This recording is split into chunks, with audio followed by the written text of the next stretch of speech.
محترم ناظرین السلام علیکم ورحمۃ اللہ وبرکاتہ۔ پہلے آپ ان کی ایک ویڈیو دیکھ لیجئے، اس کے بعد آگے کچھ تبصرہ کرتے ہیں۔ کیا اس طریقے کی الفاظ استعمال کرنا، وہ بھی کسی کے لیے بھی، انہوں نے کیا بولا ہے، کوئی بھی انسان ہو، کوئی بھی فرشتہ ہو، اس کی حیثیت چمار سے بھی زیادہ ذلیل ہے۔ ایسے الفاظ جو اللہ تبارک و تعالیٰ کے محبوب ہیں، جن سے اللہ تبارک و تعالیٰ محبت کرتا ہے، نبی کریم علیہ السلام سے، اور جتنے بھی انبیاء ہیں، اولیاء ہیں، فرشتے ہیں، جن سے اللہ بھی محبت کرتا ہے، ان کے لیے اس طریقے کے لفظ استعمال کرنا چمار سے بھی زیادہ ذلیل ہے۔ تو کیا آپ خود بتائیے، کیا اللہ تبارک و تعالیٰ کو ایسی توحید قابل قبول ہوگی؟ جیسا کہ آپ نے ویڈیو دیکھی، اس میں انہوں نے تقویت الایمان کی ایک عبارت پر گفتگو کی ہے۔ انہوں نے کہا کہ اللہ تبارک و تعالیٰ کے جو محبوب بندے ہیں، رسول اللہ صلی اللہ علیہ وسلم ہیں، انبیاء کرام ہیں، ان کے بارے میں تقویت الایمان کے اندر چمار وغیرہ الفاظ کا استعمال کیا گیا ہے، نعوذ باللہ من ذالک۔ آئیے پہلے ہم وہ عبارت دیکھتے ہیں کہ جس عبارت پر ان کو اعتراض ہے، اس کے بعد اس عبارت کا جواب آپ حضرات کی خدمت میں پیش کرتے ہیں۔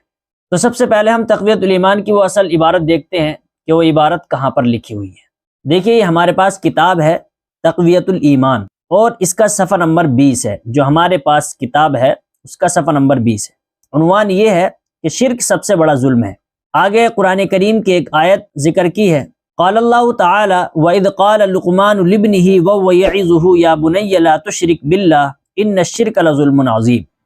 اور فرمایا اللہ تعالیٰ نے، یعنی سورہ لقمان میں، اور جب کہا لقمان نے اپنے بیٹے کو، اور وہ نصیحت کرتا تھا اس کو، اے بیٹے میرے مت شریک بنا اللہ تعالیٰ کا، بے شک شریک بنانا اس کا بڑی بے انصافی ہے۔ فائدہ، یعنی اللہ تبارک و تعالیٰ نے لقمان کو عقل مندی دی تھی، سو انہوں نے اس سے سمجھا کہ بے انصافی یہی ہے کہ کسی کا حق اور کسی کو پکڑا دینا، اور جس نے اللہ تعالیٰ کا حق اس کی مخلوق کو دیا تو بڑے سے بڑے کا حق لے کر ذلیل سے ذلیل کو دے دیا۔ یا جیسے بادشاہ کا تاج ایک چمار کے سر پر رکھ دیجئے، اس سے بڑی بے انصافی کیا ہوگی۔ اور یہ یقین جان لینا چاہیے کہ ہر مخلوق چھوٹا ہو یا بڑا، وہ اللہ کے آگے چمار سے بھی ذلیل ہے۔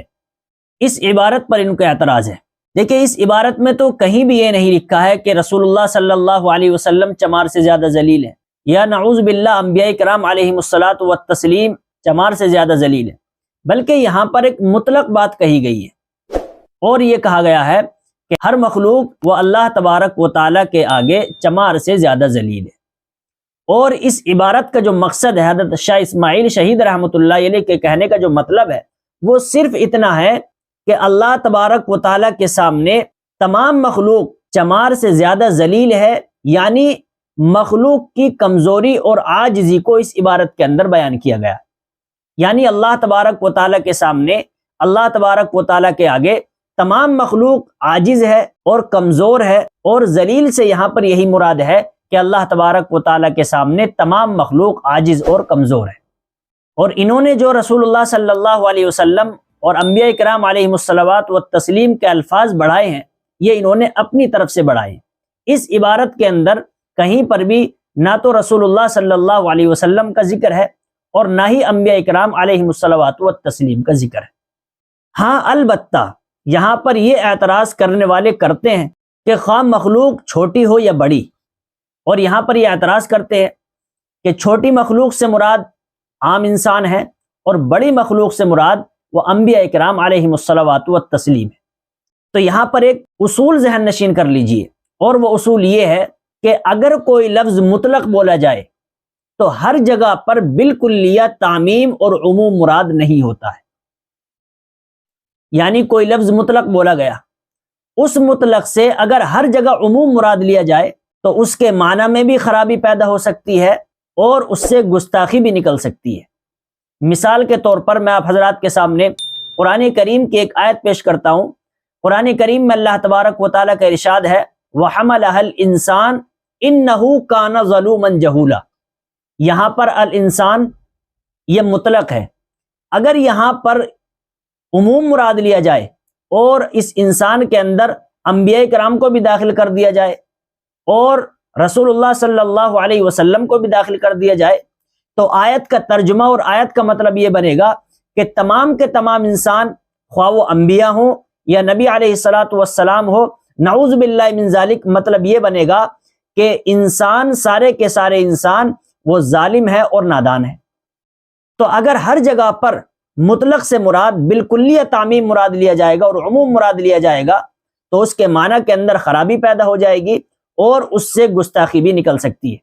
تو یہ اصول ہمارے ذہن میں رہنا چاہیے کہ ہر جگہ پر کہ جہاں پر مطلق بولا جائے ہر جگہ پر اس سے عموم مراد نہیں ہوتا ہے۔ لیکن بریلوی مسلک سے تعلق رکھنے والے علماء اس عبارت کے مفہوم کو اور اس عبارت کے مطلب کو بگاڑ کر کے عوام کے سامنے بیان کرتے ہیں،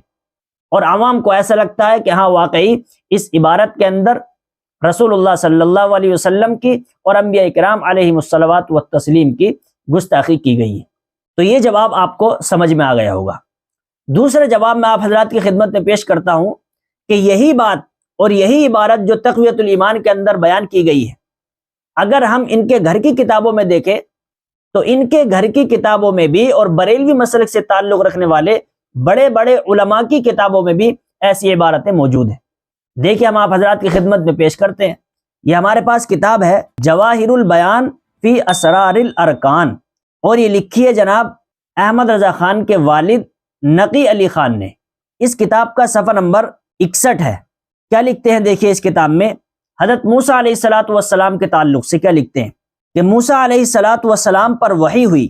کہ اے موسیٰ، جب تو مجھے یاد کرے اس حال میں یاد کر کہ تو اپنے اعضا توڑتا ہو اور میری یاد کے وقت خاشع و ساکن ہو جا، اور جب مجھے یاد کرے اپنی زبان کو دل کے پیچھے کر، اور جب میرے روبرو کھڑا ہو بندے ذلیل کی طرح کھڑا ہو، بندے ذلیل کی طرح کھڑا ہو۔ دیکھیں تقویت الایمان کے اندر تو مطلق لکھا گیا ہے کہ ہر مخلوق چھوٹی ہو یا بڑی، وہاں پر کسی کا ذکر نہیں ہے، نہ کسی نبی کا ذکر ہے، نہ انبیاء علیہم الصلوات والتسلیم کا ذکر ہے، لیکن نقی علی خان نے تو صاف حضرت موسیٰ علیہ الصلوۃ والسلام کے تعلق سے یہ لکھا ہے کہ اگر تو میرے سامنے کھڑا ہو تو بندے ذلیل کی طرح کھڑا ہو۔ تو اگر تقویت الایمان کی عبارت میں گستاخی ہے